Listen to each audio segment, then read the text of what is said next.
What up, guys? The Bench Buddies are back with my college football rankings heading into week 2. As always, you got to hit that subscribe button down below to be entered or our giveaway at 500 subscribers. First, we look at the teams that dropped from my rankings last week, the preseason rankings, and TCU and South Carolina are falling out after disappointing losses to start the year for these teams. And in the others receiving votes, you have TCU as well. And then you have teams like UCLA, Arkansas, Duke, who just upset Clemson, and they're not making it just yet into my rankings, and Tulane, that is just knocking on the door, waiting for another team to slip up. At 25, I have the Clemson Tigers after not only getting blown out, but just not playing competitive football at all in the second half in the Duke game. They were up 7-6 at half and just fell apart. Didn't punt or score in the second half, and that's a crazy stat to me. Cade Klubnik played well, just too many mistakes when it mattered most. Will Shipley had a great game as usual, but the offense just was not there, and that's concerning for me after bringing in a new OC, thinking that this is gonna, change something up, and it did not. And we're already talking about the end of an era possibly for Clemson. The college football playoff window, has it closed already? I mean, they're gonna have to win out, and they play Florida State in just a few weeks. 24, I have the Colorado Buffaloes. Yes, I'm already buying in to the Dion prime time, coach prime hype. And how can you not? They were 20.5 underdogs against TCU on the road. And not only do they cover, they go in and win that game as well against the runner-up last year in college football. Not just made it to the playoff, made a bowl game, had 10 wins. This team was in the national championship last year that they beat and didn't let them score on the last drive. Sanders had an awesome game. Both Sanders brothers, I guess, Shadur and his brother, and Travis Hunter, yet again, another great win. And you don't see the stats there. That's for TCU's team, but gave up 510 to Shadur Sanders, and Travis Hunter going both ways, obviously had a great game. So this Buffalo's team is on the rise, and if they get another win this week at home, then they're going to be moving up. 23, the North Carolina State Wolfpack. And what did they do? They kind of snuck by UConn, if you want to say it. They just didn't really play their best, but in the red zone, they were 3 for 3 and only had one penalty. Brennan Armstrong had a good game, kept them moving down the field, but now they have a tough task facing 15 Notre Dame this week. 22, jumping into the rankings, are the Oklahoma Sooners. And, I was debating on putting them into my preseason or not, and I left them out. But, they proved me wrong, winning 73-0 against Arkansas State. This team was up 28-0 after the first quarter and pretty much showed that this team belongs in the rankings. Dylan Gabriel had a decent game, to say the least. And even the backup, Jackson Arnold, came in and played an excellent game. Didn't throw an incompletion and threw for a touchdown. 21, I have Iowa. They're moving up to, after an all right win against Utah State at home. They did score more than 20 points, which seemed like it was impossible for them to do last year. But now they're going to Iowa State, and they've had their number of the last, it feels like, 10 years. And now can Cade McNamara lead this team into Iowa State and get that win? 20, I have Ole Miss. They absolutely throttled Mercer. Nothing really to report there, except they have a tough road game against Tulane. Tulane was in the others receiving votes. If they win, more than likely these two teams are going to switch spots. But Jackson Dart, he's got to play his best to keep this team going. And Lane Kiffin, looks like he has another special season on tap. 19, I have North Carolina making a big jump up from 25. This team just put away South Carolina late, and that came on the defensive side of the ball. 9 total sacks, constant pressure on Spencer Rattler. And a milestone from this game is Mac Brown reaching 100 wins at the University of North Carolina. He's the first FBS coach to do that at 2 different programs in Texas before he got here.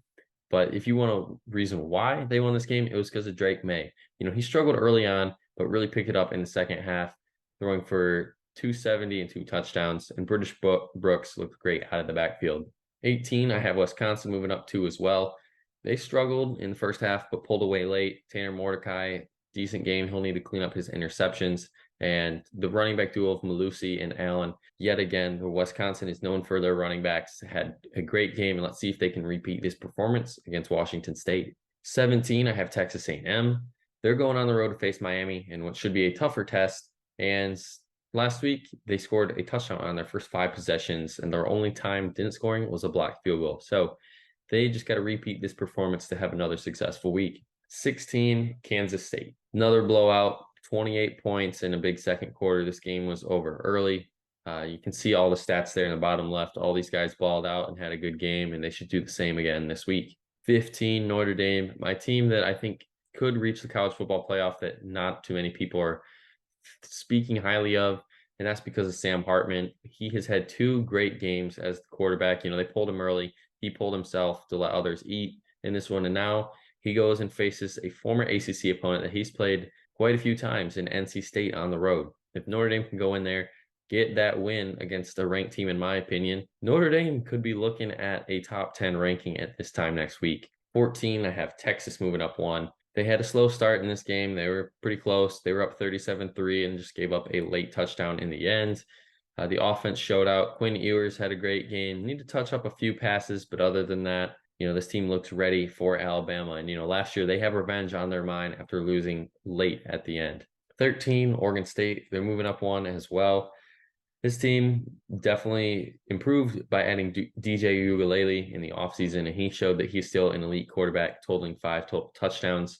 And, should say 19 attempts for Damian Martinez for 146 yards. So they have a good running game as well, as they should coast to another easy win this week. 12, LSU falls from 7 to 12. And, well, this team just decided to not show up in the second half. And you can kind of thank the first half for that. They had 2 drives in the first half and on 4th down in the red zone. Should have kicked. It's easy to say now, but at the time they got stopped. Daniels fell on one and they got stopped on the other. But Daniels kind of struggled, didn't really have his best game. Passing through the air, he had a lot of yards, but really wasn't till late till he got things going as they look to rebound this week against Grambling State. Oregon coasts to an 81-7 win, huge win, 74 straight points in the blowout. Bo Nix, another great game, rushing on the ground, 7 touchdowns, 367 yards.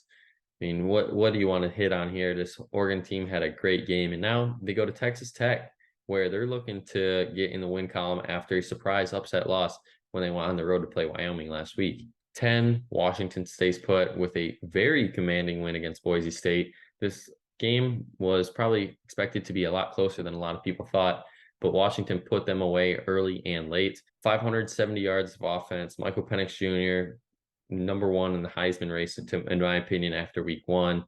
And the wide receivers, Roma Dunze and Jalen McMillan, had 2 excellent games, and I expect them to keep that going this week.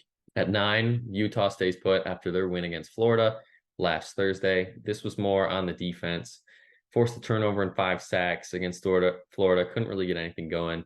The only thing that's concerning for me from Utah to take from this game is their 3rd down efficiency. They were 3 for 13, which is not good enough to beat some top tier teams. They got lucky because this game was at home. And I think if it's in the swamp, then they might have lost this game. But now they have to go on the road to face Baylor. And, Baylor got upset last week to Texas State. So they're looking for some revenge. 8, Tennessee stays put. And they beat Virginia pretty easily. The first quarter really was the only time this game was close. And then after that, it was a blowout.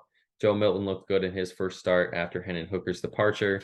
Dylan Sampson had 3 rushing touchdowns, and this team looks like they're going to be yet again another competitor in the SEC. 7 is USC, and they fall victim to Florida State moving up after their big 2 wins.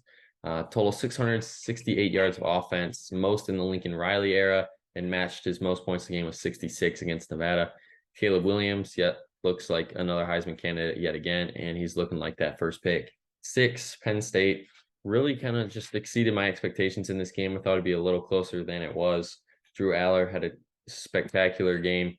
Katron Allen and Singleton had a mediocre game, I think, for these 2, 23 attempts, 1 touchdown, 140 yards, but they could possibly be the best duo in the nation if it weren't for Corman Edwards that, obviously a lot of people know about, but not too many people know about this duo. And I think they need to start learning quickly because this team is going to take over soon.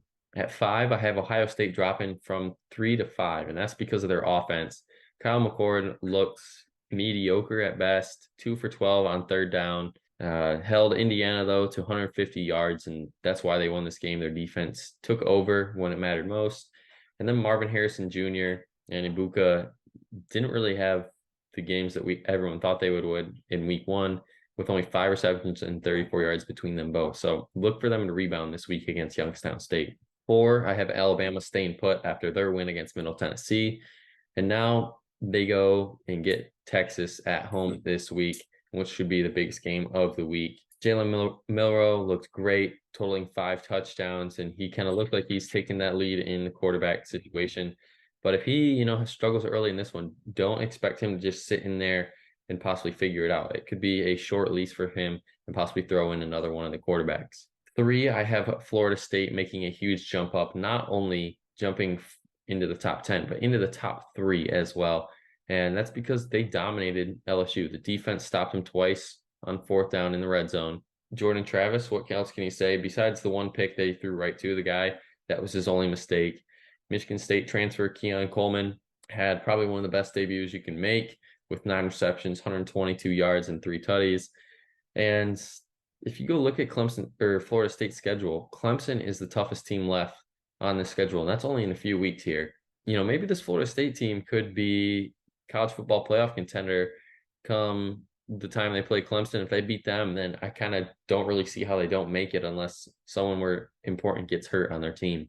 At 2, staying at 2 is Michigan. Dominated East Carolina. It doesn't look like it in the box score and the score column. 30-3 isn't really too much to write home about, but McCarthy only threw 4 incompletions on 30 attempts, 3 touchdowns. Corman Edwards had a mediocre game, 150 yards and a touchdown. Then Roman Wilson looks like it's going to be McCarthy's #1 target this year, 80 yards and 3 touchdowns, and they expect to do the same thing again this weekend against UNLV. And at 1, Georgia. Georgia coasted to another win, picked up right where they left off. Carson Beck, 2 total touchdowns through the air, had a decent game. Brock Bowers, decent game, 80 yards, 5 receptions, and expect them to have a great defense yet again this year and to just dominate people in the 3rd and 4th quarters. But that's going to be it for this week's rankings. Make sure you guys come back next week to see who the top 25 are and see if the top 5 remains the same. But until the next time, the Bench Buddies are out.